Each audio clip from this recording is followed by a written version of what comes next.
Hello, everyone. This is David, Fairly Secret Music. So normally they have the thing like the vinyl tag and the metal tag for the year. A lot of the times, the questions are just kind of random and don't really have to do with what happened with music that last year or music in your collection that last year.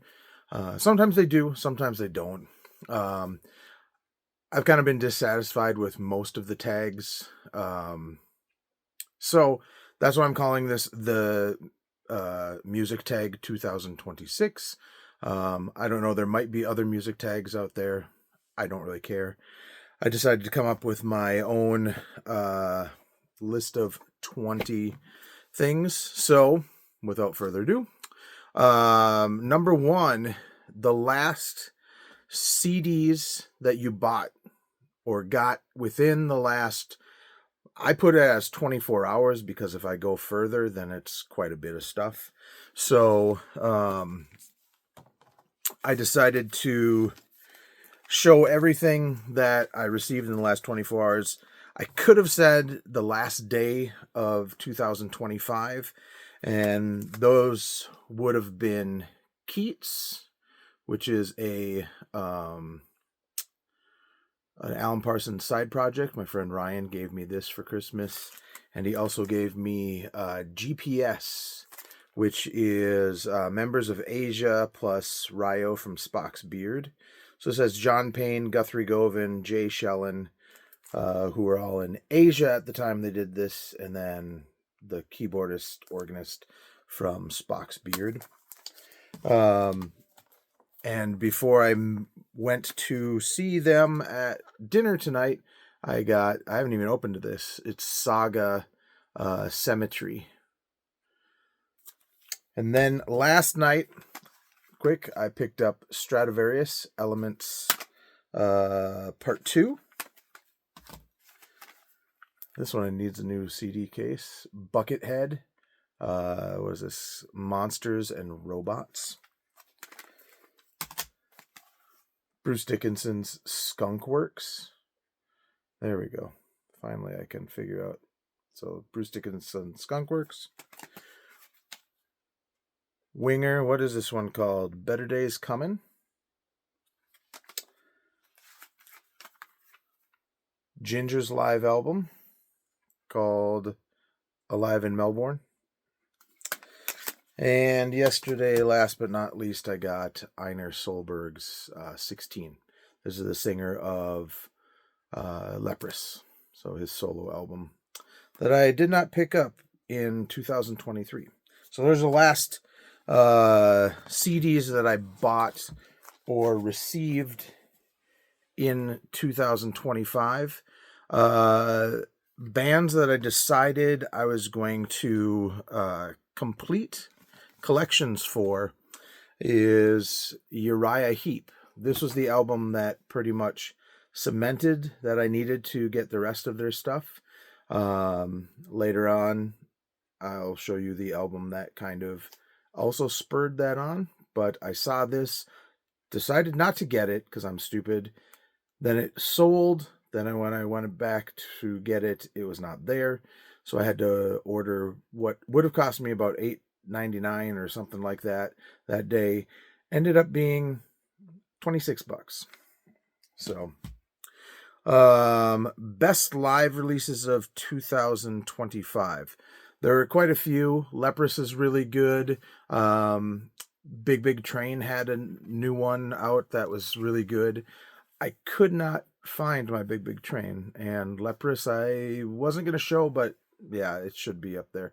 But Universe Zero live at the Triton is fantastic. This is a live CD and DVD set from 2009 show. And this has been a long time in the works. I didn't think it was ever going to get released, but it is fantastic and is a great lineup, and they're doing some really great stuff on there.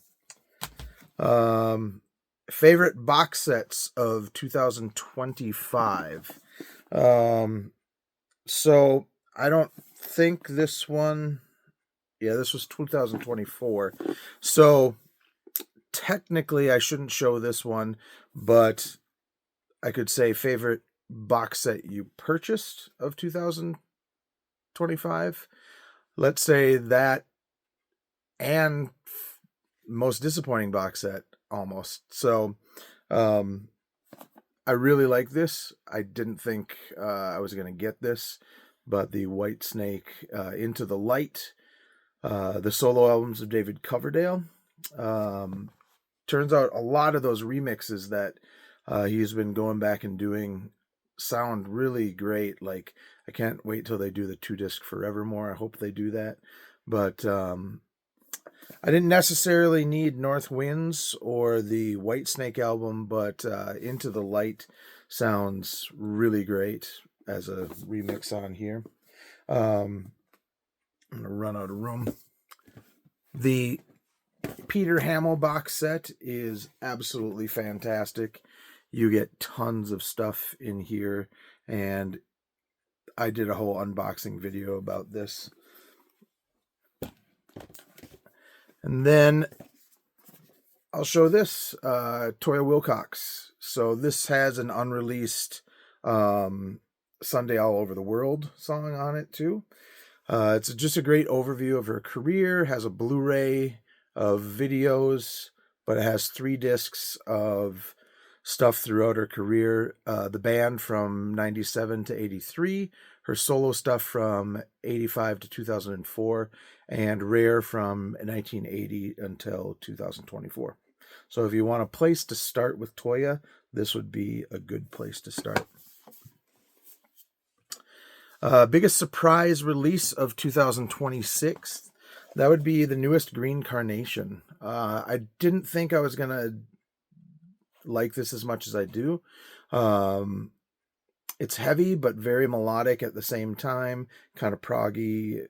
If you know Green Carnation, you kind of know what they sound like. They're kind of hard to describe.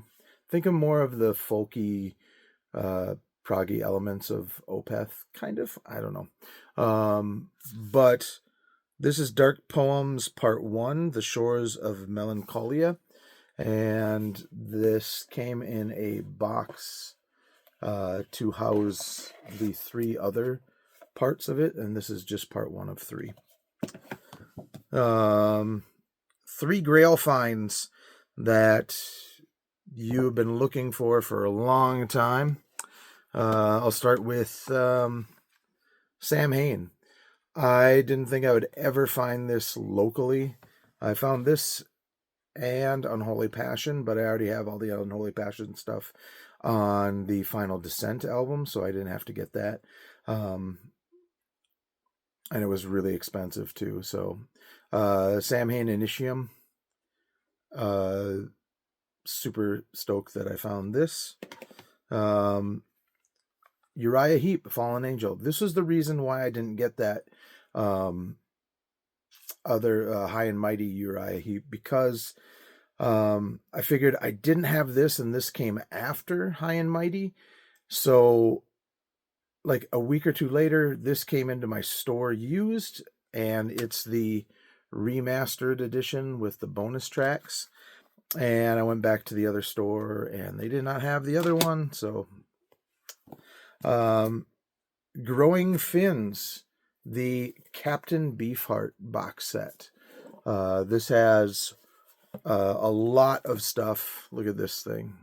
It has, oh God, what do we got here? 1, 2, 3, 4, 5, 5 CDs with a huge, huge booklet in here. Oops, they're going to fall out. So you have Just Got Back, which is 65 to 67, Electric City, 67, 68, Trout Mask House Sessions. That was really what I was going for, because Storytime portion of Trout Mask House Sessions, and Captain Beefheart and his magic band Grow Fins from 69 to 82. But the house band sessions were what I was really after, because Chartmaster Replica is recorded so weirdly. I wanted to hear what the sessions were, because the drums, I think, sound better, even on these house demos, because the drums are just kind of like weird on there. All right, so those were my Grail finds of 2025. Almost unnecessary purchases of 2025. First one goes to Jethro Tull, Living in the Past. We pretty much have everything in this. If you've purchased all the other books and had the stand up live, because live at Carnegie Hall, because that was with that. Although this is a 2025 remix, did I really need this? Probably not. But I knew it would be like this weird empty spot on my shelf if I didn't have it. The other things that were kind of, but not quite. Oh, here's another great live album. Sorry, Magnum. It is live at KK's Steel Mill, the very last live show that their guitarist played before he passed away. All of these Toyas, I mean, yes, I did need them because they had extra things on each of them, but how much will I listen to those things? I do not know. These are 2-disc sets that come in 7-inch sleeves. Normally I would hate this, but they fit really well in these 7-inch sleeve protectors, so I kind of like it. It's weird, but you know. New discovery of something old. So my buddy Ryan made me an AOR CD, and the band Dakota I was on there. The song Runaway is by far one of the greatest AOR songs ever. It's so good. Check it out. Orden Ogden, they are a, I believe, German power metal band. They're really good. Lots of vocals. They don't sound like your typical power metal band a lot of the time, but they do have elements of power metal. And this is the album to start if you're going to start. It's called Ravenhead. And last but not least, out of the things that are old that I discovered, Judy Zuki,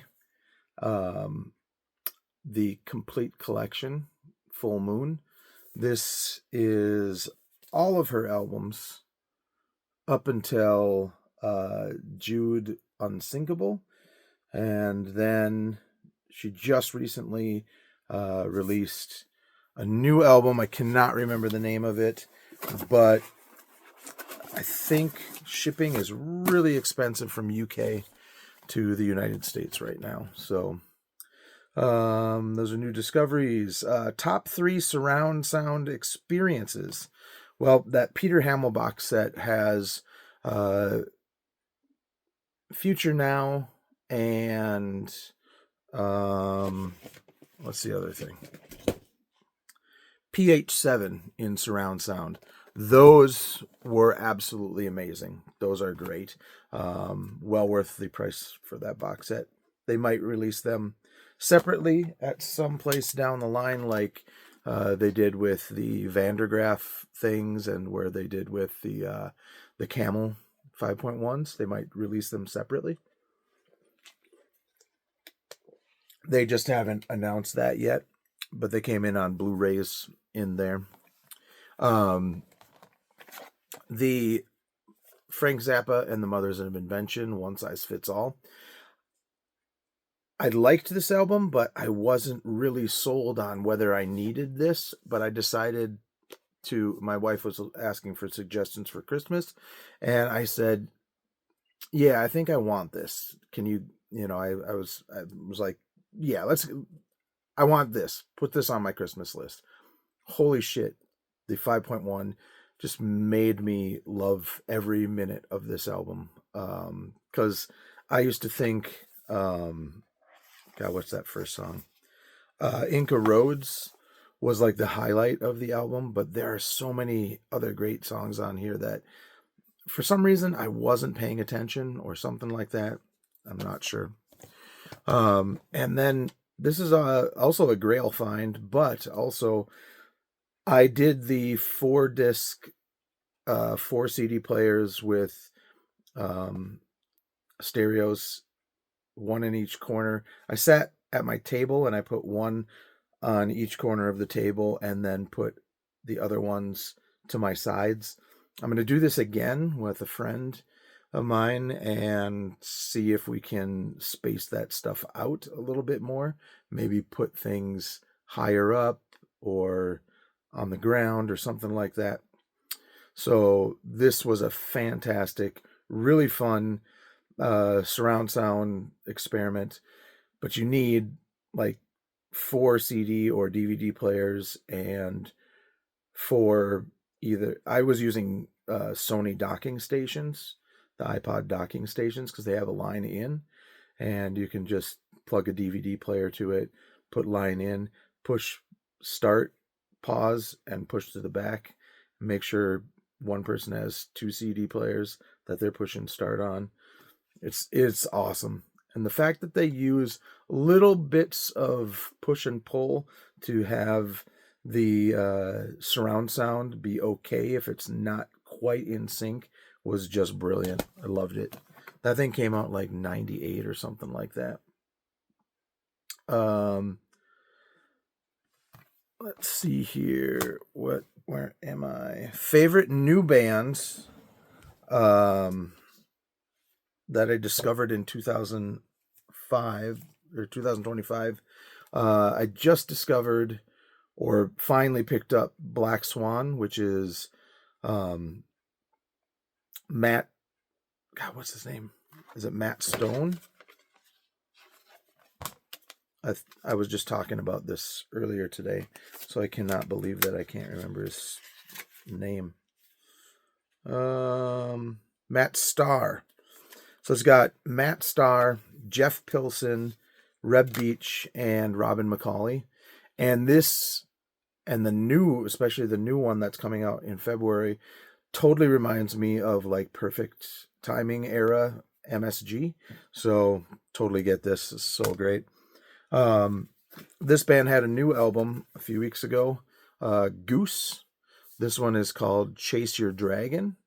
But if you're going to start, Shenanigans Nightclub is the way to go. This thing is awesome. They're a jam band, but they have a more R&B kind of feel to them, and the vocals, I really, really like the vocals, because I with Fish and Grateful Dead, I always think the vocals are good, but there's nothing that really excite me, and this guy's voice is great, and as great as a singer he is, he's equally as awesome a guitar player, and their keyboardist really shreds when he does solos. Let's see. Something I thought I would never get. This is crazy.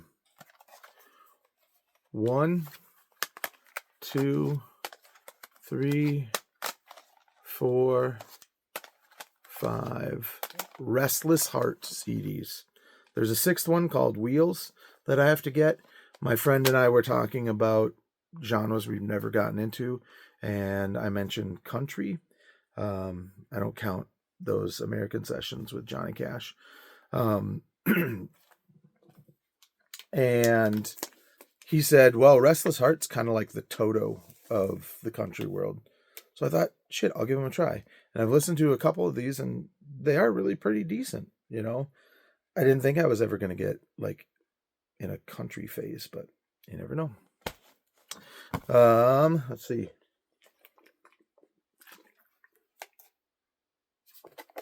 Musical goals and or achievements. So this can mean things that you're working on recording-wise musically. So this is one of those ones that doesn't talk really about the product that we're buying.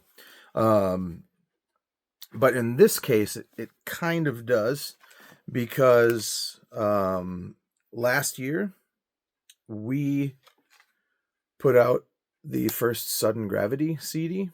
I thought it was going to be the last Sudden Gravity CD, and the person least likely to say, hey, let's do another Sudden Gravity album was my nephew Greg. And after he listened to it, he was like, I don't think the world can only have one. You can listen to this. It technically has 13 tracks. Tracks 1, 2, and 3 are technically one big song. Tracks 5 and 6 are kind of one big song. And then 8 through 12 is one big long song and none of those really have any stopping points. So, but on the CD, we have 13 songs. On the Bandcamp page, it's 6. So there wasn't any kind of stops between or gaps between those. But if you buy the CD, we have these. We're selling them within the United States. I mean, you can message us. We could try to see if you're outside the United States, how much that would be, but it's kind of a pain in the ass right now. But it has full lyrics. I think this is like a 16-page or 8-page booklet. I can't remember how many pages, but each song gets their own page for lyrics. And then the discs are like that. And these are like silver full-on CDs, not burns. So we upgraded for that. I normally don't put things out in physical copies because it's just too expensive. Not a lot of people buy stuff. I would love for people to listen. Go to Sudden Gravity bandcamp.com and you can listen to it. I also did another project called Waves of Mercury. That album's called Silent Giant. That's also on Bandcamp, but that's a digital download only. Favorite old album that you discovered this year? 2 of them. I'll go through. Tears for Fears. Everybody Loves a Happy Ending. This is fantastic. I kind of like this better than their earlier stuff, and it's a great reunion CD. And then ABC, Lexicon of Love. Oh my God. This album is so good. I did not realize how great this is. And the song to listen to, because of the fretless bass at the beginning, is Show Me. And that song just knocked my socks off.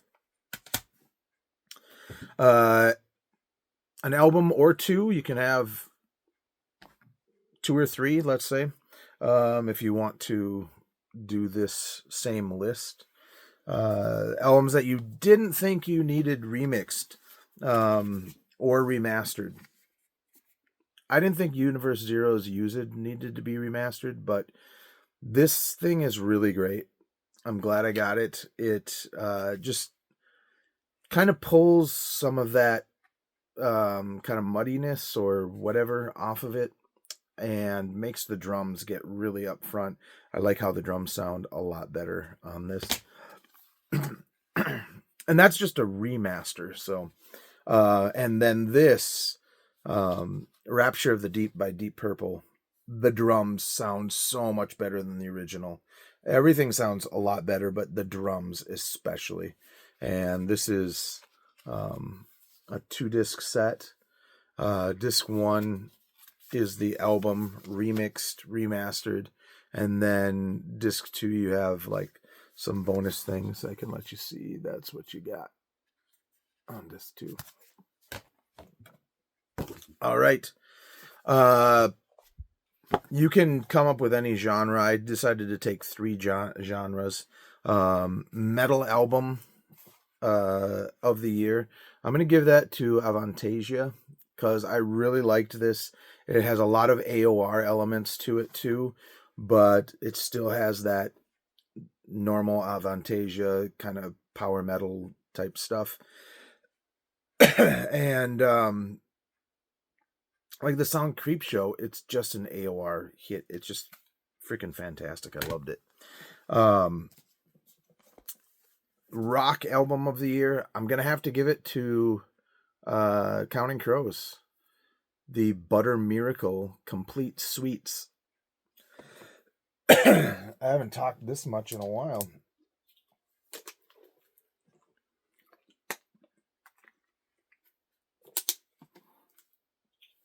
So the thing that really, really kicks this one out of the ballpark is what would basically be side 2, Suite 1. It's a 4-part song. There's no breaks in between. But Bobby and the Rat Kings is like a long lost Bruce Springsteen song. It's so much like early first 3-4 albums. It's so good. So good. And I forgot. Yeah, I'll get to it. And favorite prog album of the year would be Car Mechanic Transmutation. This is fantastic, and there's a little bit that goes along with it. In my mind, this is kind of like the long lost sister or brother CD to the 2 It Bites albums. These 2 have John Mitchell singing. Car Mechanic also has John Mitchell singing, and it is fantastic. He sounds very reminiscent of Peter Gabriel, if you like that kind of singing. Let's see. Biggest music buying score. Well, these aren't really the biggest. I didn't have really any really big score, except, of course, the Grails. But like something where you're like, holy shit, there's a lot of this all in one buy. And that would be all of these Toto related items. Or Steve Lukather. There's a lot of Lukather that I bought in the same day. Dave Piach. Is it Piach? I think. Luke. And Joseph Williams. Out of all of these albums, though, Bobby Kimball and another Luke. Actually, no, I think I already had this one. Out of all of them, though, Joseph Williams is the highlight of that. So, number 19. Number 19 is kind of fun. Biggest disappointments of 2025. I'm not even going to show it. That huge Bruce Springsteen box set. That packaging is bullshit and stupid and takes way too much space. They should have just released it as like a smaller clamshell. They could have released it in something like this and had it not be $300 fucking dollars. Because it was so much. Even with my discount, I think I got it for God, what was it? After my discount, I can't remember. But it's just ridiculous. And not even the price. It's just the packaging was so ridiculous. I mean, why do it like that? The other disappointment was Dream Theater. I wanted so much more. I mean, I listened to this a few times and just nothing sticks with me. Just nothing. Maybe I'll listen to it again today or tomorrow, but just nothing stuck with me. So I had to just move on. However, this was a surprise. The live show, I haven't watched the DVD, but I've listened to the first CD of this. I haven't gotten to the second one yet. James LaBrie's voice sounds fantastic. So, number 20 are Grails that I hope to find this year. Top 5 Grails Technically, this is going to be 1, 2, 3, 4, 6. Because Devo has 2: Devo Shout and Devo Smooth Noodle Maps. I need the remaster of the Shout album, and Smooth Noodle Maps, I really want the 2-disc version. Azul Band, they're kind of like magma kind of stuff. Eider Stiller, Goose's first album, Moon Cabin, Saga's 10,000 Days, and the Toya Minx 2 CD set. That was the last one that I couldn't get. So, enjoy the music tag. Hopefully you watch this in double time, and because I'm much more interesting in twice the speed. All right. Have a good night and Happy New Year.